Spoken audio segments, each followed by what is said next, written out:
to the desert. Ay! Diyos ko, Day! Wala siyang preno! Oh my God! We want to stay alive sa mud. You will be alive. Come on. Aray ko! Diyos ko, kinagat ako.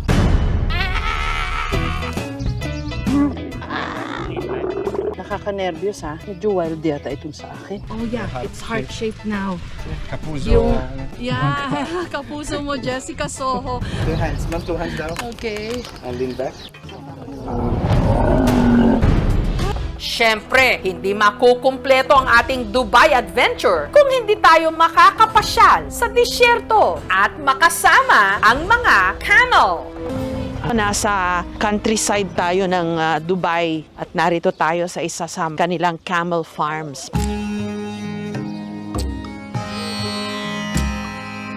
Wow, you have a nice place. This is really wonderful. You have 18 camels. Yeah. It's not for racing, it's not for eating, it's not just for petting. All our camels are very calm, they like people. Taong 2016, itinayo ang farm na ito para magsilbing tahanan ng mga camel. 2 taon mula nung ito'y itinatag, binuksan ito sa publiko. Ang namamahala ang Italianong si Luca.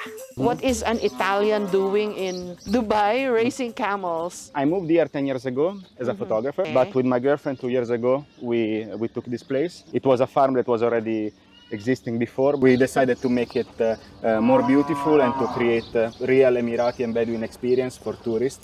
Aba, nabigyan pa ako ng pagkakataon na pangalanan ng isa sa mga camel dito. What is his name? I don't know. You don't know? If he doesn't have a name, you can give it a name. Okay, now you are now Jessie, okay? Kasi wala ka pa raw pangalan, so ako na magpapangalan sa'yo. Jessie! You're Jessie from here on, okay? Oo, meron na akong camel dito. Hello, kinakain niya yung blouse ko. Okay, hi, sorry, wala akong dalang pagkain.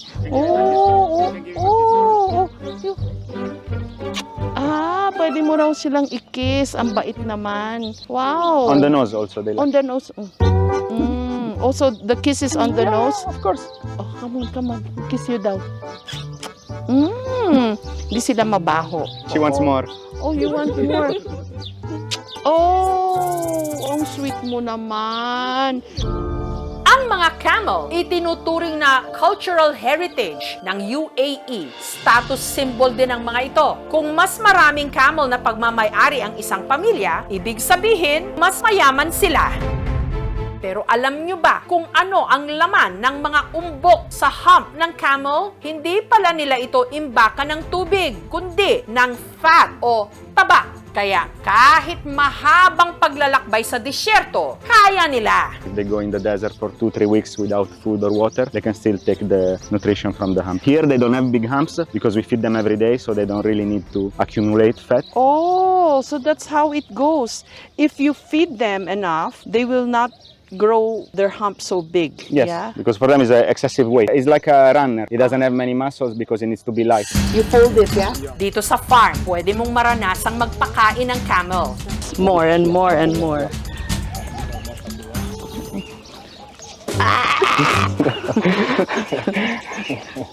Malalakas sila. Okay, here. Matakaw yung maliit.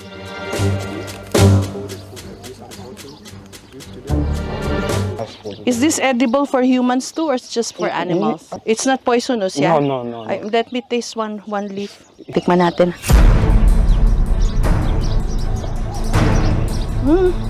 Very mild tasting. Kala ko mga lasang malunggay natin, hindi pala. Sorry, I tasted your food, okay? It's edible for humans, eh? Yeah, for sure. For sure. If it is something dangerous, we cannot give it to the animals. Buhay pa naman ako. Na-curious lang ako kaya tinikman ko. Here you go. And look, he's still hungry, ah. Oh, yeah. Ang teknik daw sa pagpapakain sa mga camel, dapat hinahawakan ng mahigpit ang damo sa bandang dulo. Kaso, huli na nung nalaman ko. Aray ko!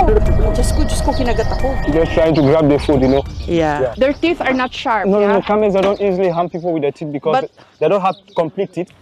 Hey, you Jabbar, ha? Kala ko magkaibigan tayo. Muntik mong baliin yung daliri ko, ha? Masakit yung kinagat niya sa akin, ha? I think they're having a nice time with you, you know. Aray ko! Diyos ko, kinagat ako. How do you ride camel?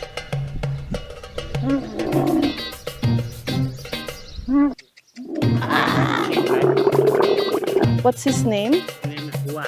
Hua. Hua. Hello, Hua. Hua, bati tayo, ha? Be good, Hua. Be nice. Always lean back now because maybe they can go down once more. Diyos ko, nakaka-nervyos, ha? Lean back lang daw kasi baka lumuhod bigla. Medyo wild yata itong sa akin.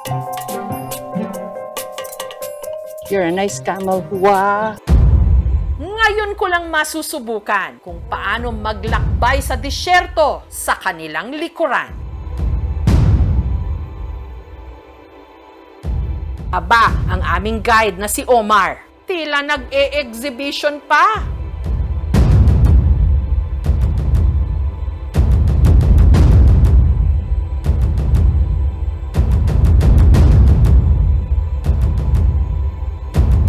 Ang tawag po sa mga camel ay barko ng disyerto. They can travel long distances.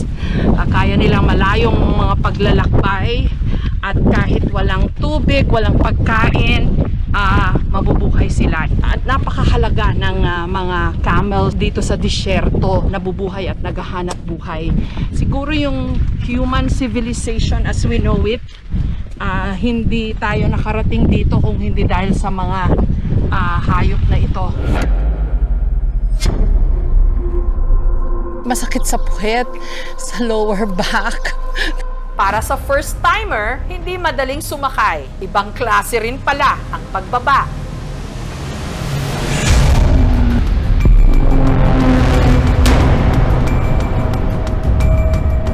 Muntik na akong mahulog. Mabuti na lang at nasalo ako ni Samson.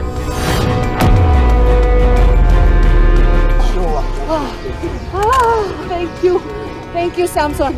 You're my angel. Thank you. Kailangan ba bilisan? Baka magpalit ng isip. Thank you. You're really my angel. Today you're my clown and my angel, Samson. Thank you. Thank you for watching, mga kapuso. Kung nagustuhan niyo po ang videong ito, subscribe na sa GMA Public Affairs YouTube channel. And don't forget to hit the bell button for our latest updates.